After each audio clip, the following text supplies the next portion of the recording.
शाहकुंड प्रखंड के Narayanpur high school के मैदान में रविवार के दिन बिहार के उप मुख्यमंत्री सम्राट चौधरी, पूर्व मंत्री मुख्यमंत्री जीतन राम मांझी जनसभा के लिए पहुंचे।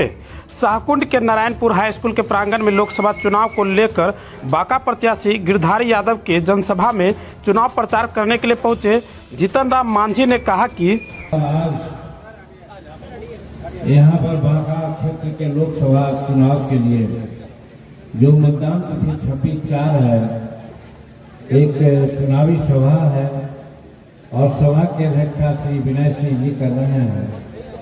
मंच संचालन श्री नीरज कुमार सिंह जी भाजपा मंडल अध्यक्ष कर रहे हैं और मुख्य अतिथि के रूप में बिहार के यशस्वी माननीय उप मुख्यमंत्री माननीय सम्राट चौधरी जी हैं और आपके सांसद प्रत्याशी भाई गिरधारी यादव जी हैं, ललित नारायण मंडल जी माननीय विधायक हैं, ब्रजेश कुमार मिश्रा जी भाजपा जिला अध्यक्ष बांका हैं, श्रीमती पिंकी कुशवाहा जी, पिंकू मेहता जी, दीपक वर्मा जी, अशोक कुमार रजक जी, विपिन बिहारी जी, सुबोध सिंह कुशवाहा जी, लक्ष्मी मांझी जी, संतोष शाह जी और मंच पर उपस्थित सभी हमारे एनडीए के प्रांत स्तरीय, जिला स्तरीय और प्रखंड स्तरीय पदाधिकारीगण और हमारे सामने उपस्थित भीषण गर्मी में भी हम लोगों की बात सुनने के लिए नौजवान साथियों, माताएं, बहनों, बुजुर्गों और हमारे अन्य साथीगण और प्रेस मीडिया के सभी साथी, चाहे प्रेस मीडिया हो, इलेक्ट्रॉनिक मीडिया हो, चाहे कारबंदी है और सुरक्षा प्रबंध में लगे हुए हमारे सभी पदाधिकारी हैं। सबसे पहले हम ये बताना चाहते हैं कि माननीय प्रधानमंत्री जी ने इस बार नारा दिया है, अब की बार 400 पार। आप नारा लगाएंगे, अब की बार तो इसका एक अर्थ है माननीय प्रधानमंत्री जी देश के विकास के लिए, देश की गरिमा और गौरव बढ़ाने के लिए जो आज एड़ी चोटी का पसीना एक कर रहे हैं, उसके लिए वो चाहते हैं कि उनको 400 पार का बहुमत होना चाहिए। ये बात सही है, कोई शंका शुआ नहीं है कि तीसरी बार हमारे नरेंद्र भाई मोदी जी भारत के प्रधानमंत्री जी होने जा रहे हैं। कहीं कोई दिक्कत नहीं, कोई शुआ नहीं है, लेकिन 400 पार की उनकी अभिलाषा है। इसलिए हम लोग चाहते हैं कि उनके अभिलाषा के अनुरूप उनको काम करने के लिए एकदम 400 पार का हम लोगों का नारा उनका बुलंद करना चाहिए। हम मेरे दोस्तों को बताना चाहते हैं, हम भी प्रथम चरण का एक उम्मीदवार रहे हैं गया पार्लियामेंट्री कंस्टिट्यूंसी से और औरंगाबाद, गया, नवादा और जमुई, ये 4 क्षेत्रों का चुनाव संपन्न हो गया 19 तारीख को। हम बहुत दावे के साथ आपको कहना चाहते हैं कि हम तो गया से जीतेंगे ही, लेकिन तीनों क्षेत्र भी हम लोग जीत रहे हैं, यानी चारों क्षेत्र हम लोग नरेंद्र भाई मोदी जी की झोली में 19 तारीख को हुए चुनाव में डालने जा रहे हैं। तो इसलिए आप लोगों से भी अनुरोध है, अभी हम भागलपुर कंस्टिट्यूंसी को देख करके आ रहे हैं और जैसा वहाँ जुनून देखा, वहाँ जीत में कोई दिक्कत नहीं महसूस होती।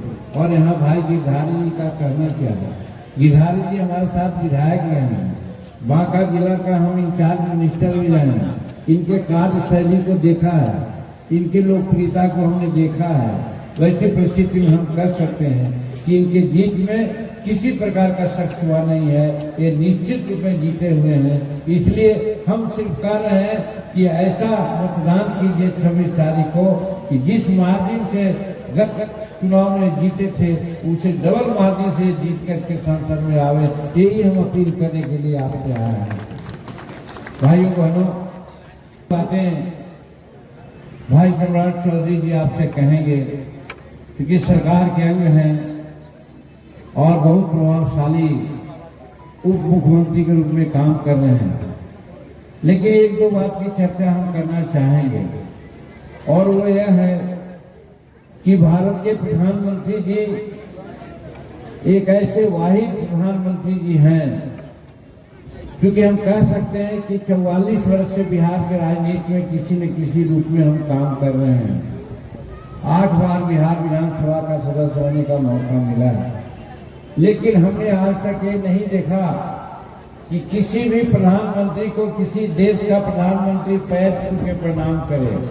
लेकिन आप देखा होगा G20 के बैठक में कि भारत के प्रधानमंत्री को अनेकों राष्ट्र के प्रधानमंत्री ने पैर छू करके प्रणाम किया। ये क्या दर्शाता है? इतना बड़ा प्रतिष्ठा, इतना बड़ा महत्वाकांक्षा लेकर के हमारा व्यक्तित्व लेकर के आज जो नेतृत्व दे रहे हैं, वैसा हमारा सौभाग्य है। और इस सौभाग्य को हम लोग हाथ से नहीं जाने दे मेरे भाइयों बहनों। इसीलिए आपसे कहने के लिए आए हैं कि आज नरेंद्र भाई मोदी जी के हाथों में हमारा भारत एकदम सुरक्षित है। हम कहना चाहते हैं, कौन ऐसा भारत का प्रधानमंत्री आज तक हुआ जो आज कोविड-19 में हमारे लोग अन्न के लिए तबाह हो रहे थे, और आज वर्षों तक और आगे आने वाले भी अनेकों वर्षों तक फ्री 5 किलो अनाज देने का जिसने संकल्प ले लिया, ऐसा प्रधानमंत्री नहीं था जो आज हमारा नरेंद्र भाई मोदी जी हैं। तो इसलिए हम गरीबों को, जो करोड़ों लोग को आज खाने का इंतजाम गरीबों को कर दिया है, करोड़ों लोगों को गरीबी रेखा से ऊपर उठाने का काम किया है, वैसे लोगों को, वैसे प्रधानमंत्री को हम समझते हैं कि हमको नहीं छोड़ना चाहिए और उनका इरादा और हाथ को मजबूत करना चाहिए। मेरे भाइयों बहनों, हम कहना चाहते हैं कि भारत का प्रधानमंत्री आज जब बोलते हैं तो संसार के अनेक राष्ट्राध्यक्ष चाहे जो भी हों, इनकी बातों को मानने को तैयार होते हैं। और नहीं तो पहले भारत का प्रधानमंत्री कहीं जाता था तो एकाध प्रधानमंत्री को छोड़ करके किसी को नोटिस नहीं लोग लेते थे, और आज ये दबाव डाल करके अपनी बात को कहवाते हैं, जिसकी चर्चा अभी माननीय विधायक जी कर रहे थे। तो हम कहना चाहते हैं कि नरेंद्र भाई मोदी जी के जो नेतृत्व है, करिश्माई नेतृत्व है, उसमें हिंदुस्तान को बढ़ने का एक मौका है और हिंदुस्तान आज बढ़ रहा है।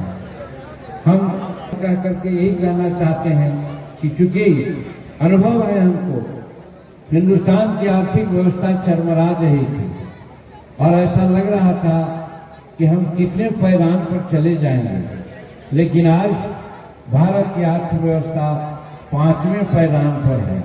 और ये मोदी की गारंटी है कि 2027 तक भारत की अर्थव्यवस्था 3रे पैदान पर आ जाएगा। इससे अच्छा क्या हो सकता है हम भारतीयों के लिए?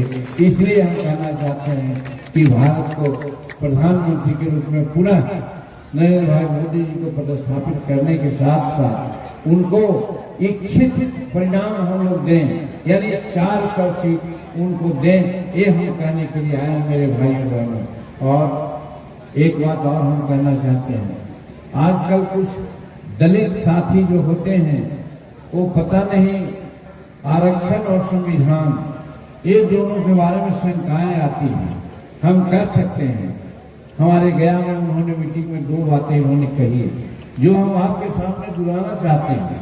उन्होंने सामने कहा कि दुनिया की कोई शक्ति, एवं डॉक्टर अम्बेडकर भी आकर के आज मेरा संविधान को बदलना चाहेंगे तो नहीं बदल सकते हैं, ऐसा भारत के प्रधानमंत्री ने हम लोगों को कहा।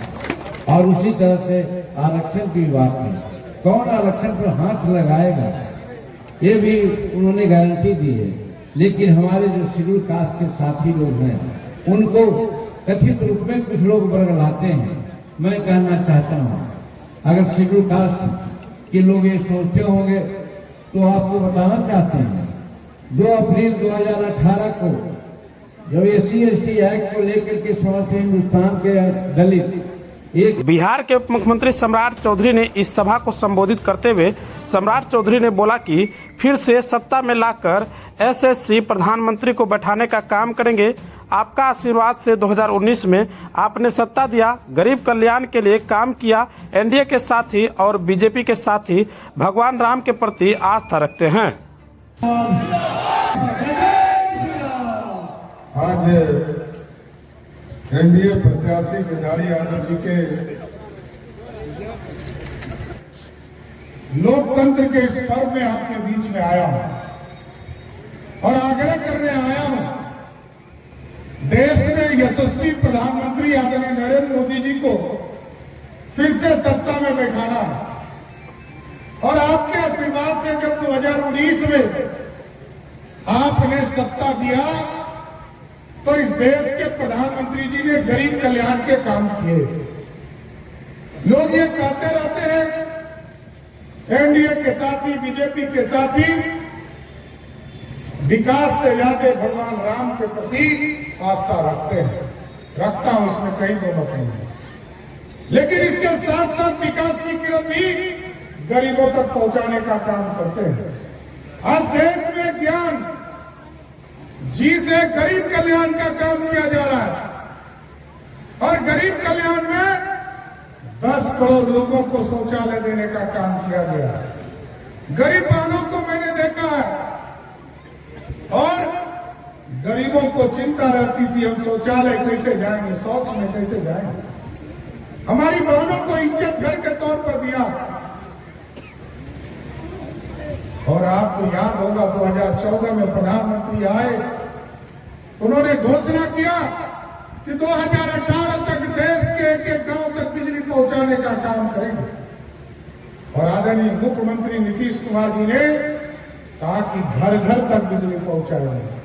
और ये जोड़ी जब मिली तो आज बिहार के एक गांव तक शहरों जैसा बिजली मिल रहा है कि नहीं मिल रहा है। 20 घंटों से अधिक बिजली हम गांव को देने का काम कर रहे हैं। आज देश के प्रधानमंत्री जी ने तय किया है कि हम गरीबों को पक्का मकान देंगे।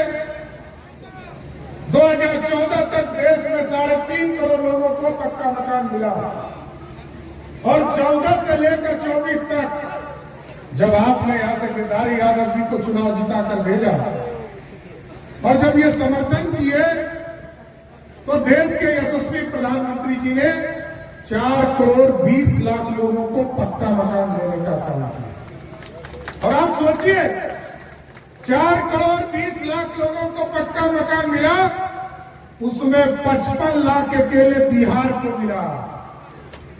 और आगे प्रधानमंत्री जी का कमिटमेंट है कि 3 करोड़ पक्के मकान और बनाएंगे। और हमको भी 2025 के चुनाव में आपके बीच में आना है साथियों। आदरणीय नीतीश कुमार जी के साथ आपके बीच में आऊंगा। आपसे आग्रह करना चाहता हूं, एक एक आदमी को चिन्हित कीजिए, जिसका जिसका पक्का मकान नहीं है उसको 2025 के पहले सभी को पक्का मकान देने का काम किया जाए। एक एक गरीब को चिन्हित कीजिए। गरीबों के कल्याण के लिए हम बैठे हैं, सत्ता का भोग करने के लिए हम लोग नहीं बैठे। गरीब को किस तरह हम आर्थिक रूप से समृद्ध कर सकते हैं, इसकी चिंता करनी है। और आप सोचिए, कोरोना का काल था, हम तो अमरपुर भी आए थे, भाका भी आए थे, सुल्तानगंज भी आए थे। कोरोना के समय आए, प्रधानमंत्री जी ने कोरोना के समय टीका भी दिया और खाने के लिए अनाज भी दिया। और आज हम लोगों ने तय किया है 80 करोड़ लोगों को देश के यशस्वी प्रधानमंत्री जी भोजन देने का काम कर रहे हैं। और बिहार में लगभग 8.5 करोड़ लोगों को भोजन देने का काम मोदी सरकार कर रही है। 8 करोड़ यदि वोट मिल जाए, एक का जमानत जब तो जमानत बचेगा क्या? बचेगा। 8 करोड़ लोगों को भोजन मोदी सरकार दे रही है। कभी जाति नहीं पूछा गया, धर्म नहीं पूछा गया। और अब मोदी जी ने कहा है और नीतीश कुमार जी ने कहा है 1 करोड़ 21 लाख परिवार, मतलब 6.5 करोड़ लोगों को देश के यशस्वी प्रधानमंत्री जी का आशीर्वाद मिला।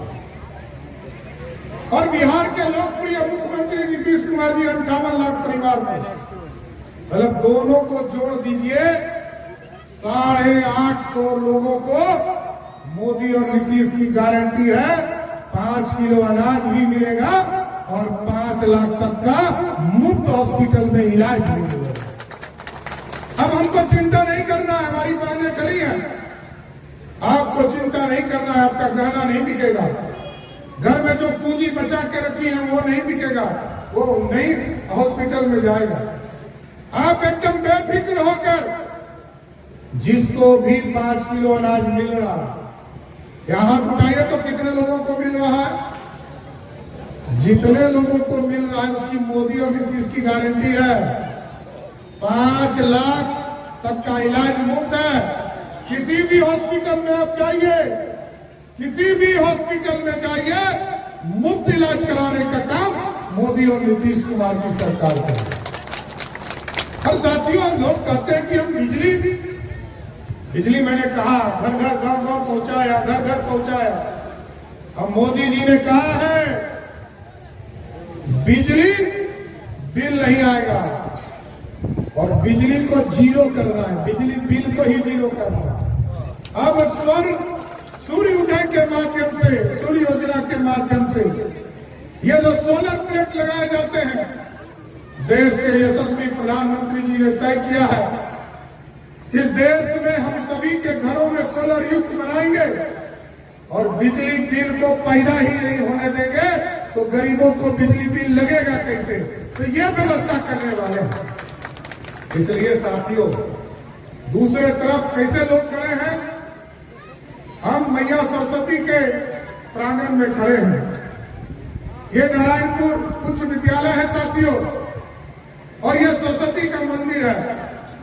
और कुछ लोग क्या लगे हैं, सावन का महीना था तो एक सजा याफ्ता मुख्यमंत्री आजकल मटन खा रहे हैं और उनका बेटा, कहते थे कि गरीब का बेटा है, उनका बेटा हेलीकॉप्टर में मछली खा रहा और वो भी नवरात्रा में हमको आपको चिल्लाने का काम कर रहा।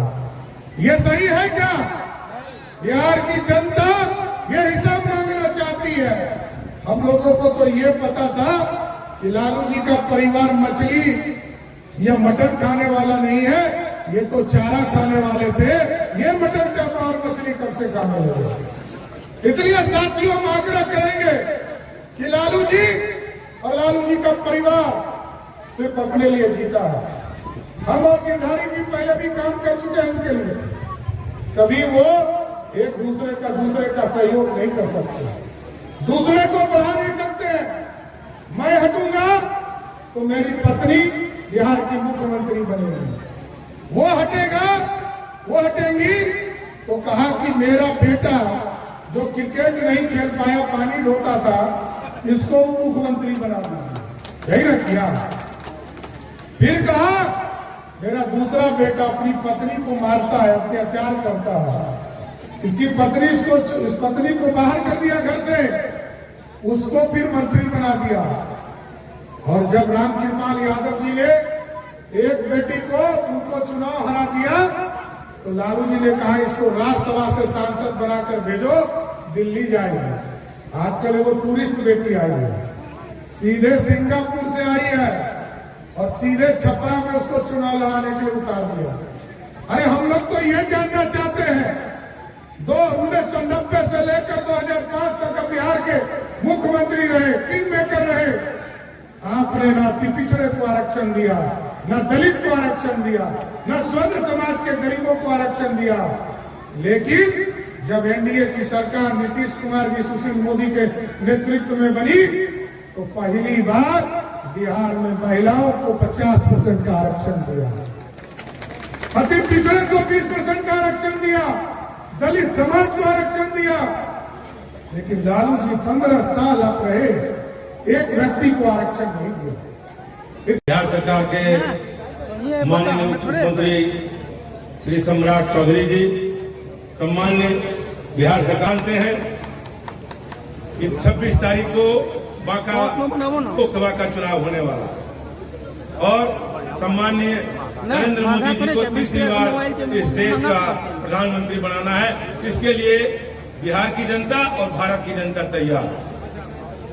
जो विकास का काम सम्मान्य नरेंद्र मोदी जी के नेतृत्व में इस देश में हुआ है वो किसी से छुपा हुआ नहीं। जब किसी गरीब का घर बरसात में चूता था, जब पानी टपकता था तो उसको भी लगता था हमको भी पक्का का छत। इस बात को इस देश के सम्मान्य प्रधानमंत्री नरेंद्र मोदी जी ने समझा। पहले इंदिरा आवास गांव के एक तरफ बनाया जाता, लेकिन सम्मान्य प्रधानमंत्री ने इस दर्द को समझा और बोला जहां आपका घर है वहीं बनाइए, आप अपना कुछ पूंजी लगा के बनाना चाहते हैं हमको कोई आपत्ति नहीं है। और उन्होंने प्रधानमंत्री आवास योजना जो बन रहा है इस देश में, आपको देख के लगेगा कि क्या बढ़िया गरीब का घर इस देश में बन रहा है। ये बात छुपा हुआ। आपको कोई दुर्घटना हो जाती थी, कोई बीमारी हो जाती थी, उसमें आपका गहना जेवर, आपका जमीन लोटा थाली बेच के आप इलाज करवाते थे। आज सम्मान्य नरेंद्र मोदी जी ने 5 लाख रुपए का जो आयुष्मान कार्ड हम लोग को देने का काम किया है इस देश में, इसका कोई उदाहरण विश्व में नहीं मिला। आपको किसान सम्मान निधि, खाद्यान्न योजना, कितनी योजनाएं गिनाई जाए, गिनाएंगे तो बहुत समय लगेगा। विश्वकर्मा